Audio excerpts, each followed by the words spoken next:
দায়ের হলো মামলা। 2022 সালের প্রাথমিক নিয়োগকে কেন্দ্র করে কলকাতা হাইকোর্টের দ্বারস্থ হলেন চাকরি প্রার্থীরা। এনআইওএস থেকে ডিএলএড উত্তীর্ণ 500-র বেশি প্রার্থী এই নতুন মামলা দায়ের করেছেন। Hi friends, welcome to Bangla activity. Bangla activity চ্যানেলে সবাইকে স্বাগত। ঘটনার সূত্রপাত গত 30শে মে থেকে। 30শে মে 30/5/2025 এই যে নোটিফিকেশানটা আপনারা দেখতে পাচ্ছেন, এই নোটিফিকেশান জারি করা হয়েছিল West Bengal board of primary এডুকেশনের পক্ষ থেকে।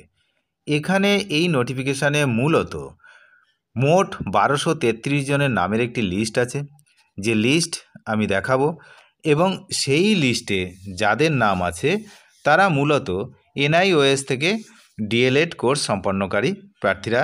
কোর্টের নির্দেশে তাদের ডকুমেন্ট ভেরিফিকেশানের অর্থাৎ ডকুমেন্ট যাচাইয়ের কাজ শুরু হওয়ার কথা 9/6/2025 থেকে 18/6/2025 অর্থাৎ চলতি মাসের 9 তারিখ থেকে শুরু হওয়ার কথা 18 তারিখ পর্যন্ত চলবে। এই নোটিশ পাওয়ার পর প্রায় 500 ক্যান্ডিডেট যারা ডিএলএড কোর্স করেছেন, এই রকম 500 ক্যান্ডিডেট তাদেরকে বঞ্চিত করা হয়েছে এই দাবি করে দায়ের করল কলকাতা হাইকোর্টে নতুন মামলা। সেই নতুন মামলার বিষয়বস্তু তো আমরা জানব। তার আগে এখানে দেখে নিই যে নোটিশটা দেওয়া হয়েছিল সেই নোটিশটা অ্যাকচুয়ালি কী।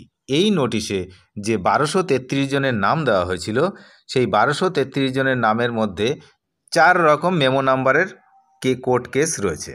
এই 4 রকম মেমো নাম্বারের কোর্ট কেস এবং লিস্ট দেওয়া হয়েছিল, লিস্ট অফ টেস্টিমোনিয়ালস। কি নিয়ে যেতে হবে সেটা আমি আমার আগের পূর্ববর্তী ভিডিওতে দেওয়া হয়ে গেছে। যে টোটাল 12টা লিস্ট আছে এখানে, এইগুলো নিয়ে যেতে হবে যে ডকুমেন্ট ভেরিফিকেশানের জন্য। কাদেরকে নিয়ে যেতে হবে না, তাদের নাম এক এক করে এখান থেকে দেওয়া হয়েছে। মূলত কৌশিক দাস অ্যান্ড আদার্স তার কেসের ভিত্তিতে, এবং এছাড়াও এখানে রয়েছে বাপ্পি বর্মন, তারপর মুসান্না জুলকার আলী, টুম্পা পাল, এই যে 4 জন এবং আদার্স ভার্সেস ওয়েস্ট বেঙ্গল যে কেস ছিল, সেই কেসের এগেনস্টে কিন্তু এই লিস্ট বার করা হয়েছে। যে যারা মূল মামলাকারী ছিল তাদের নাম এখানে দেওয়া হয়েছে। এখন প্রশ্ন উঠেছে তারপর যে যারা মামলাকারী তারাই শুধু সুযোগ পাবে, আর যারা মামলা করেনি তারা সুযোগ পাবে না। এই বিষয়টা নিয়ে কিন্তু এবার আরও 500 জন যারা কলকাতা হাইকোর্টে কিন্তু মামলা দায়ের করেছে। মোট 1233 জনের নামের লিস্ট এখানে এই যে আমি দেখাচ্ছি, 1233 জনের নামের লিস্ট এখানে রয়েছে। তারপরে কিন্তু যাদের নাম নেই তারা মূলত এই মামলাটি করেছে কলকাতা হাইকোর্টে।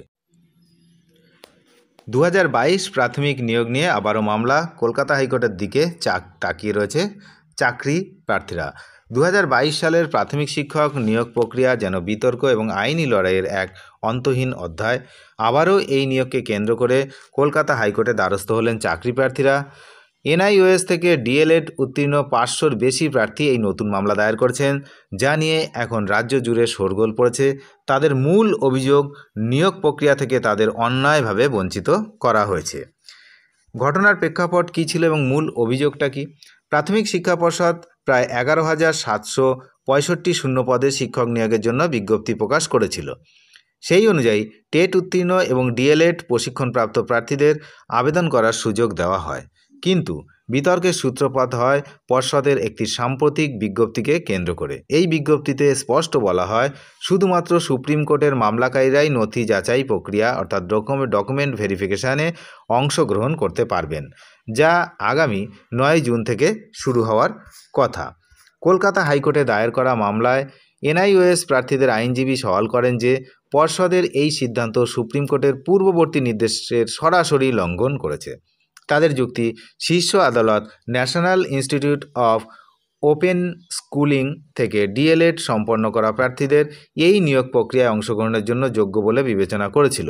তা সত্ত্বেও পর্ষদের এই নতুন পদক্ষেপ তাদের বঞ্চিত করেছে। আন্দোলনকারী চাকরি প্রার্থীদের প্রধান দাবি, ওপেন স্কুলিং থেকে উত্তীর্ণ সকল যোগ্য প্রার্থীকে যেন অবিলম্বে এই নিয়োগ প্রক্রিয়ায় অন্তর্ভুক্ত করা হয় এবং তাদের নথি যাচাইয়ের জন্য ডাকা হয়। তাদের মতে পর্ষদের এই একপেশে সিদ্ধান্ত বহু যোগ্য প্রার্থীর ভবিষ্যৎ অনিশ্চিত করে তুলেছে। আদালতের পরবর্তী পদক্ষেপ কী হতে পারে? এই গুরুত্বপূর্ণ মামলার শুনানি শীঘ্রই কলকাতা হাইকোর্টে অনুষ্ঠিত হবে বলে জানা গিয়েছে। আদালতের রায়ের দিকেই তাকিয়ে এখন রয়েছেন হাজার হাজার চাকরি প্রার্থীরা। এই নতুন মামলা 2022 সালের প্রাথমিক শিক্ষক নিয়োগ প্রক্রিয়ার যে আরও একটি জটিলতা এবং অনিশ্চয়তা যোগ করলো তা বলার অপেক্ষা রাখে না। সকলের আশা আদালত একটি নিরপেক্ষ এবং দ্রুত সিদ্ধান্ত নিয়ে এই দীর্ঘ প্রতীক্ষা। এই পরিস্থিতি আবারও একবার রাজ্যের শিক্ষক নিয়োগ প্রক্রিয়ার স্বচ্ছতা এবং যে দীর্ঘসূত্রিতা তা নিয়ে কিন্তু আবারও প্রশ্ন তুলল। আপনারা জানেন যে দীর্ঘদিন ধরে শিক্ষক নিয়োগ হচ্ছে না পশ্চিমবঙ্গে, অর্থাৎ আমাদের রাজ্যে। তো শিক্ষা ব্যবস্থা আস্তে আস্তে কিন্তু খুব বাজে দিকে চলে যাচ্ছে। ভবিষ্যৎ শিক্ষা ব্যবস্থার ভবিষ্যৎ খুব খারাপের দিকে এগোচ্ছে। এটা কখনোই কিন্তু ভালো দিক নয়। তবে আইনি লড়াই কোন দিকে মন নেয় সেদিকে যেমন চাকরি প্রার্থীদের নজর রয়েছে, আমাদেরও নজর রয়েছে। আপনারাও নজর রাখুন আমাদের চ্যানেলের দিকে, এবং চ্যানেলে যারা নতুন তারা অবশ্যই চ্যানেলটিকে সাবস্ক্রাইব করে সঙ্গে থাকবেন। ধন্যবাদ।